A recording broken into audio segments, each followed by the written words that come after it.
rendu de la 55e réunion du Conseil de ministres. Le président de la République, chef de l'État, Félix Antoine Tshisekedi Tshilombo, a présidé ce vendredi 22 août 2025 à la Cité de l'Union africaine, la 55e réunion du Conseil de ministres. 4 points étaient inscrits à l'ordre du jour, à savoir 1.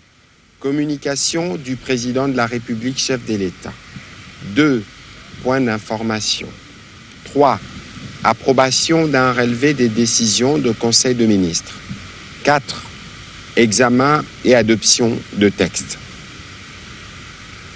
La communication du président de la République a porté sur 3 points principaux, à savoir 1.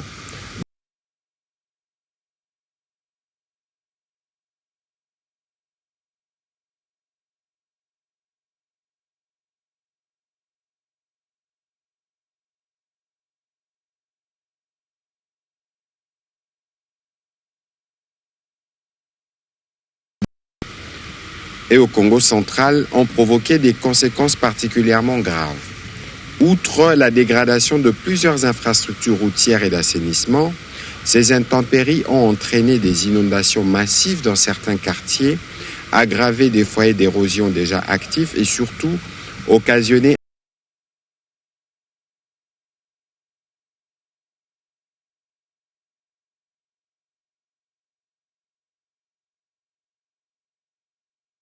croissante de nos populations face au changement climatique. Le président de la République avait qu'un programme d'intervention d'urgence soit mis en place afin d'atténuer les dégâts enregistrés et de sécuriser les sites à haut risque avant l'arrivée de la prochaine saison de pluie. Ces programmes devraient intégrer à la fois la réhabilitation de voiries critiques, les travaux de curage, la stabilisation des zones d'érosion ainsi que de mesures préventives à plus long terme.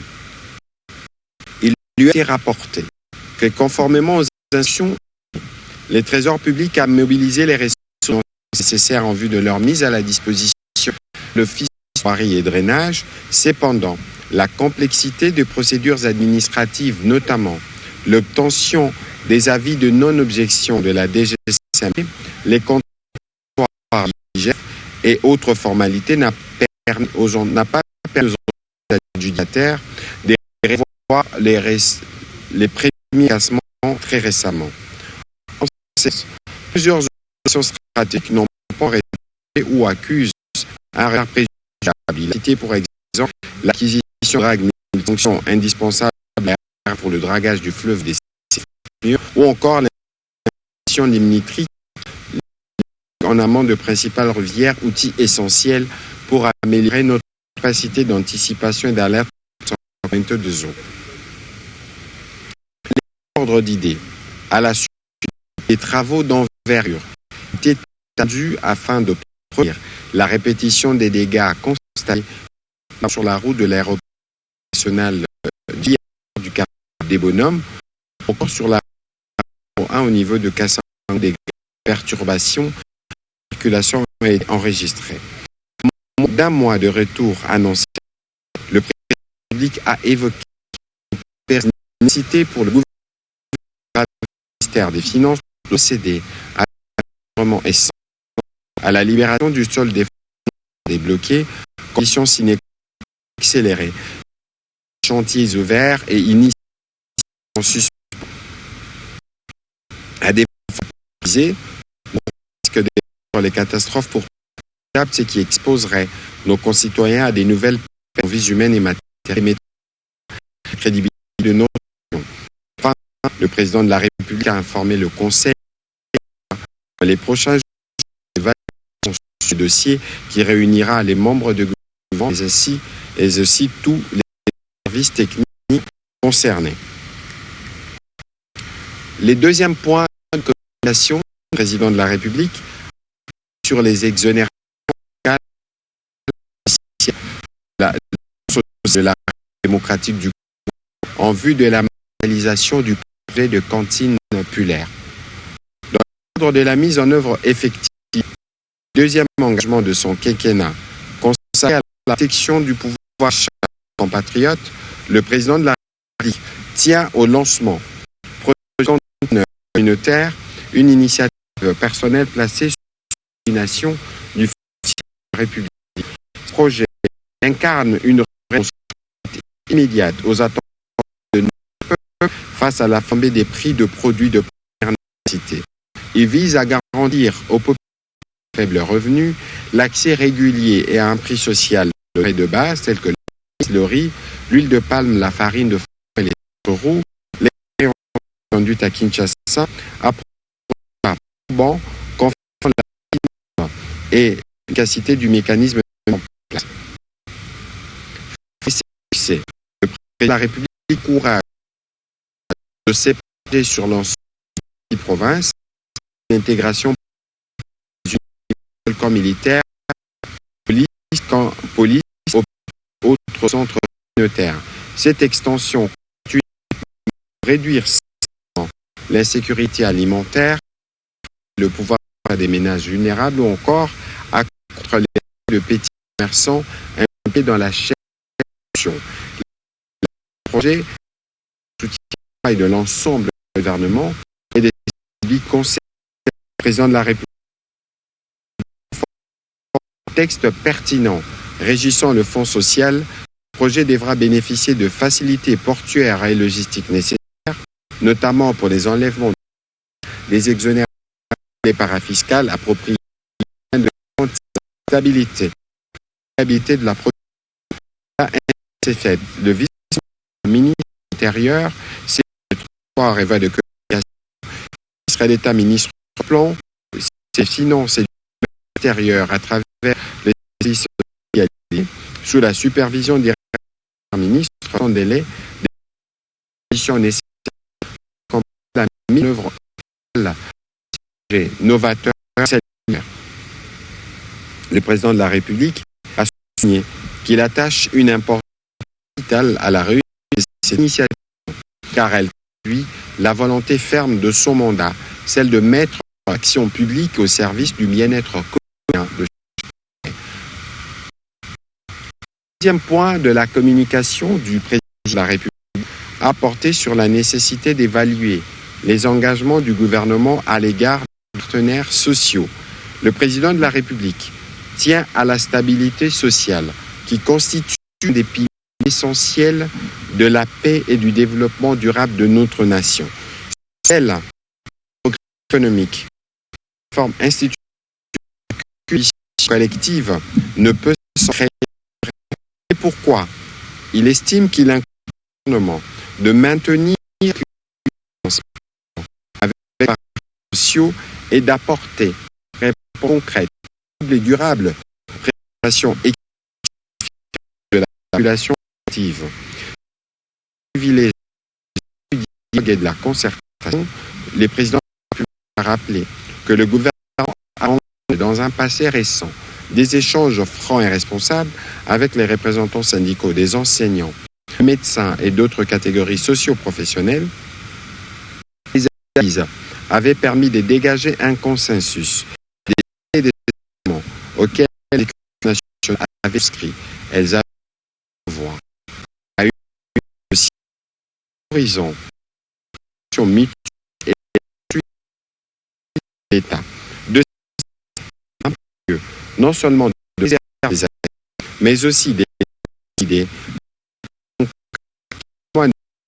du gouvernement et à la justice sociale à ces prix qui forçaient le confiance entre l'État et la nation, gage d'une sécurité accrue dans notre nation. Le président de la République à l'engagement et au sens du devoir républicain de chacun du gouvernement afin d'assumer cette responsabilité historique.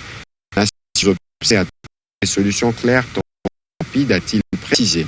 À cet effet, la Première ministre a été chargée de réunir sans délai l'ensemble de membres du gouvernement directement concernés afin d'évaluer rigoureusement les niveaux de mise en œuvre des engagements des enseignants et autres des propositions nécessaires pour garantir dans la sérénité la réussite de la imminente d'élaborer une feuille réalisée progressive et assortie d'un calendrier clair, assure l'exécution intelligente dans une responsabilité gouvernementale et loyauté envers la nation.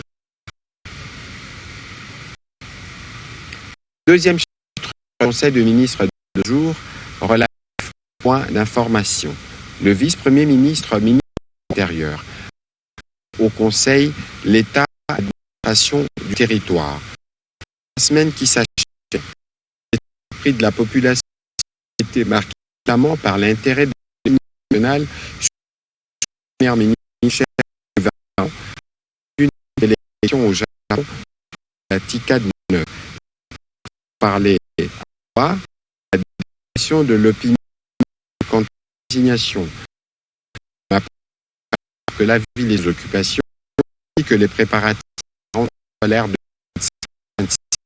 Au plan politique, l'accord de la Washington, signé à Doha le 9 juillet, ainsi que la tripartite des chers ministères envisage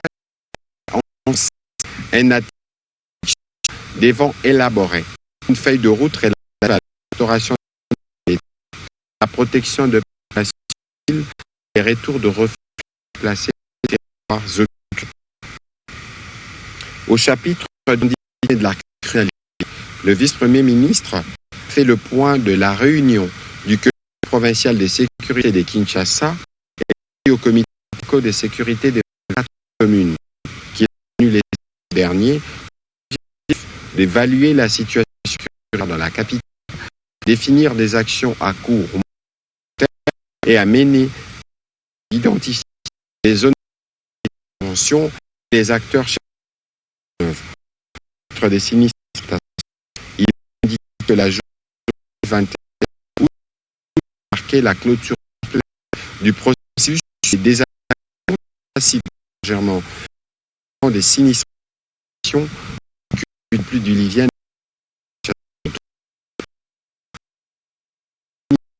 dans le 5 ménages effectués bénéfices et en la satisfaisante. Le vice-premier ministre a été enregistré dernièrement dans des catastrophes enregistrées dernièrement, notamment ce crash d'un Antonov 5ZP et parallèlement à cela, une pluie bien année la mort plus raison importante de niveau. Chapitre sécurité complété par le vice-premier ministre de la Défense nationale opérative dans les parties lignées suite des violences d'agresseurs RDF, des accords de Washington et de Doha, ainsi que des dispositions de la résolution 2773 du Conseil de sécurité. En Ituri, l'armée démocratique du Congo continue d'exercer l'action sur des éléments infiltrés de la Convention pour la Révolution populaire dans les territoires des Djougou. Ces actions musclées ont poussé quelques éléments du groupe armé Zaïre, considéré comme leur objectif de forces armées. Coalisés par des UPDF poursuivent la traque des terroristes ADF-MTM après leur massacre sur le territoire des Massas. Les provinces, une accalmie notable ces derniers jours dans les triangles central, Kinshasa et Grand-Bango.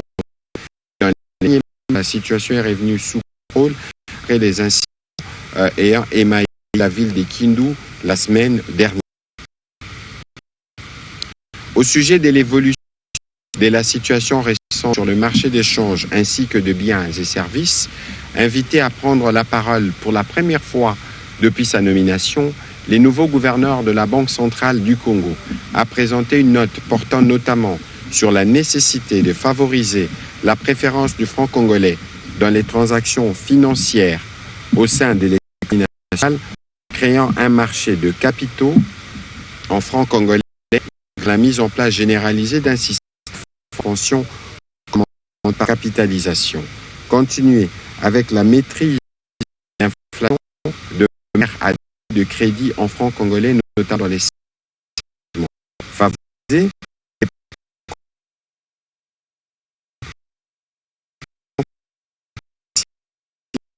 demander aux banques de respecter des réserves obligatoires, notamment les réserves cristalles congolais depuis 2020 et donnant le de clôture ces vendredis 22 août où à l'indicatif le taux était évalué à 2,71 francs. Au de la situation épidémiologique, la ministre d'État, ministre de l'Éducation nationale, le ministre de la Santé en mission, a présenté la situation sanitaire et principalement la situation épidémiologique relative au choléra. En effet, comparé à la semaine précédente, la tendance à la 32e semaine épidémiologique est marquée par une diminution du nombre de nos cas, passant de 2012 à 87, 24 pour le choléra. Cette tendance est observée de du pays. La diminution du nombre de cas est de plus de 732 par rapport à la semaine précédente. Dans la ville de la 32e semaine, il notifie 44 nouveaux cas suspects dans 2 décès, 1,8% contre 4% à la 31e semaine. Quant au MPS au cours de la 32e semaine épidémiologique, 628 cas suspects enregistrés et identifiés. La tendance est aussi l'inflation du secteur de l'agriculture. Les ministres d'État, ministre de l'Agriculture et de la Sécurité alimentaire, a informé le membre du Conseil des activités envisagées en la campagne agricole 2025 de la relance des filières agricoles. Il a que dans les cas de la production agricole, le ministère a 3 approches stratégiques. Primo, l'organisation de la campagne 2025-2026, laquelle considérera en addition par les gouvernements des semences vivrières, maraîchères et pérennes que les ciblés pour la production de masse qui prennent essentiellement l'opérative implanté en province, les agrégateurs bidonniers réellement sur le terrain, les associations paysannes et des secteurs agricoles.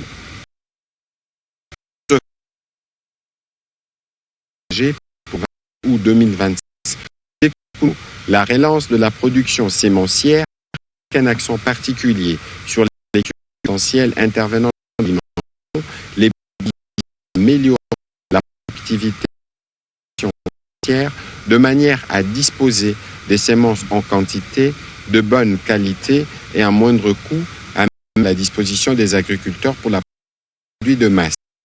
La relance est prévue dans 8 fermes sémencières primaires localisées à travers les différents écologiques, commerciaux, l'organisation d'une vaste campagne de promotion agricole d'exportation par l'installation des pépinières communautaires dans les différents bassins de production à travers le pays pour les 3 cultures pérennes prioritaires, les cacaoyers, le caféier et le palmier à huile. Cette relance de la production des cultures pérennes pourra soutenir l'économie locale, améliorer les moyens d'existence des paysans et ainsi les développements en milieu rural d'une part et d'autre part soutenir l'économie nationale pour le patrimoine. A pris acte de cette note d'information. Note d'information relevant du secteur des affaires sociales, la ministre d'État, ministre des Affaires sociales, a présenté au Conseil la note relative à l'urgence d'inhumer des morts de vie enregistrés lors des inondations de 4 et 5 avril 2025 et de 14 juin 2025 et ceux des indigents se trouvant dans les morgues. Ces propos, à travers le ministère définant promptement ces aux côtés du ministère des activations et la gestion des conséquences de cette à s'approcher de la ministre des Affaires pour permettre l'enterrement RDC patriotique. Note d'information relevant du secteur des finances. Les ministres des Finances a présenté le lancement par la République démocratique du Congo d'une première émission de bande sur le marché international, avec une situation macroéconomique caractérisée par une stabilité du prix intérieur et du taux de change, une résilience de l'activité économique ainsi qu'une nation sereine, favorable à l'attraction de potentiels investisseurs financiers avec de perspectives pour l'achat Standard & Poor's, notre Olivier voit en développement le ministre des Finances qui démarre pour nous au regard de son paysage financier qui affiche une marge d'endettement dans l'exploitation pourrait permettre de prendre en charge les grandes priorités en matière de développement. Car ici est de relever qu'à ce jour, notre pays a encore un ratio d'aide publique sur les PIB loin de la norme de convergence de la sous-région SADC, établie à 60% du PIB, soit environ 20%. C'est dans ces cas que à travers la ministre de Finances, entend lancer pour la de notre histoire une mission d'eurobond d'obligations d'un montant d'environ $1,2 américains sur le marché national. Il s'agit des titres des dettes émises étrangères sur le marché dehors du pays d'origine d'émission. Ces titres plusieurs ventes pour le pays, à savoir à plus la diversification financière permettant de la dépendance à la bilatéraux, le changement de la maturité, zéro obligation étant souvent maturité longue, l'amélioration de l'image du crédit du pays, dans la mesure où celui-ci pourrait renforcer la crédibilité du pays auprès des agences de notation et des investisseurs. Pour cette opération d'émission d'obligations qui s'est déroulée les missions en trois, des institutions bancaires, l'une nationale et l'autre locale, un cabinet international, une feuille de route dans les actions prioritaires a aussi été et à par le Conseil qui est acte de cette nomination. Note relevant du secteur de l'environnement, la ministre de l'Environnement, Développement durable et nouvelle économie du climat a présenté une note à 2 volets, à savoir la participation de la République du Congo à la 2e session du climat à Addis Abeba du 7 septembre prochain. À ce sujet, elle a rappelé que la semaine africaine du climat est un événement continental majeur sous l'égide de l'Union africaine qui réunit chefs d'État, experts et acteurs autour des priorités de l'Afrique face au changement climatique. En amont du sommet de la conférence ministérielle africaine réunira du 5 au 7 l'environnement une commune africaine sur les grands enjeux climatiques. Ensuite, elle est revenue sur les préparatifs de 30. Dans ce deuxième volet, elle a informé le Conseil de la tenue de la COP 30 à Belém du 10 au 21 prochain au Brésil. Pour ce faire, elle a mis en place une mission interministérielle préparatoire élargie à la société civile et au secteur privé. Cette commission aura pour objectif notamment d'élaborer la feuille de route de la COP 30, d'identifier les enjeux spécifiques, de préparer les négociations sur les divers mandats et des planifications annonce que la RDC pourrait porter du confiance. Par ailleurs, il est aussi important pour nous d'être un pavillon national de l'espace de la conférence pour assurer la vitrine du pays solution. Note d'information relevant du secteur pêche, le ministre de la Pêche et Élevage, pour sa part, le rapport à l'exploitation illicite dans les sites, dans les ranchs d'élevage de Mouna en province ainsi que de la spoliation de la concession spéciale du Service national du développement et de l'Ouachi. Il a dévolu au Service national, entre autres, celle de promouvoir les développements en RDC dans la gestion des unités des productions animales sont principalement les Mouila dans les Tanganyika, le ranch du Baba dans le Haut-Katanga, le ranch Kaembe Mukulu dans le ranch de Katenga et Kwili. Malheureusement, les miniers non autrement identifiés depuis quelques mois déjà dans l'exploitation illicite de la section d'élevage du bois, lesquels du ranch dans les territoires avec ces activités illicites, des impacts environnementaux, la relance de l'exploitation agropastorale les proches à venir sont réellement à craindre. Les dégâts énormes peuvent s'en suivre au terme des dégradations de pâturages naturels et des pollutions de cours d'eau. Dans les mêmes registres, il a informé le Conseil que la concession de la Direction provinciale du Service national de l'élevage, située au 1091 avenue Nguza Bond, dans la ville de Lubumbashi, des menaces de spoliation par un tiers complice du tribunal de commerce de Lubumbashi. Il a fait des propositions publiques instruit pour que dans 15 qui suivent d'une note pour essentiel puisse avec l'attribution du d'information de droits humains, le ministre des Droits humains a présenté une à le premier point sur l'ordre du forum à ses propos. Il a indiqué que depuis 2017, la Commission de l'Union africaine organise annuellement le Forum africain de justice forme continentale réunissant des experts non étatiques, du scientifique de droits humains, des victimes de la pour le compte central. Ces choix par le candidat de la reconnaissance internationale d'expérience significative justice transition la confiance par l'UN à la République démocratique du Congo. Cet événement d'envergure du septembre 2 octobre 2005 sous le thème justice d'ascendance à travers les réactions.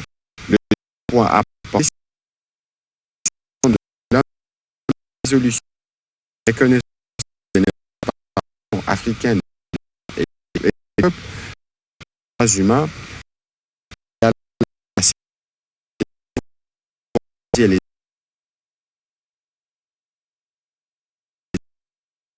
et de la société civile arrêtés droits de l'homme sont publics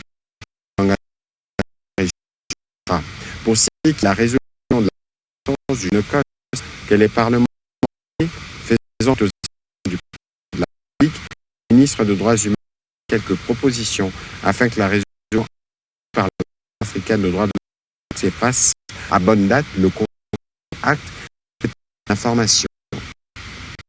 Au 3 Conseil de ministres relatif à l'approbation d'un relevé des décisions de Conseil de ministres, les membres ont relevé des décisions prises lors du 4e ordinaire du Conseil de ministres le 15 août 2020.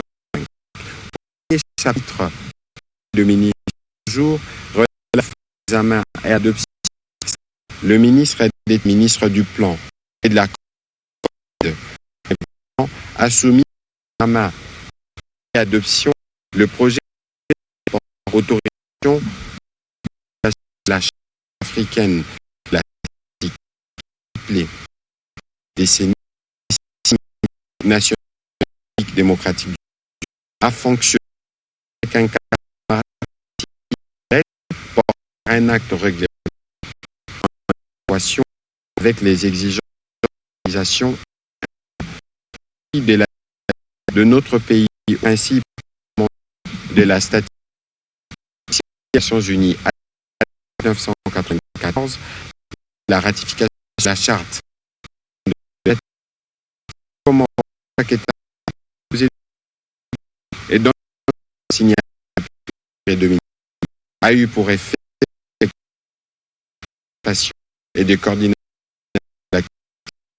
dans ce pays. En engagement de la politique et offre avantages pour les et les statistiques et la contribution à l'amélioration de la qualité pour l'élaboration et les suivis de politiques de programmes nationaux, la promotion d'une culture, la prise des décisions sur base des faits, la contribution au renforcement de la coordination des activités statistiques au niveau national, régional et continental, la mise à disposition d'un outil, des plaidoyers pour l'obtention des ressources dans les autorités statistiques aux besoins, la mutualisation de ressources rares pour élaborer dans les cadres du système statistique des méthodologies communes pour la production et la diffusion des statistiques africaines, la mise à disposition d'un cadre de bonnes pratiques mutuellement avantageux. Après débat et des discussions, les conseils a approuvé ce projet d'ordonnance-loi. Commencé à 14h40, la réunion du conseil a pris fin à 18h33. Je vous remercie.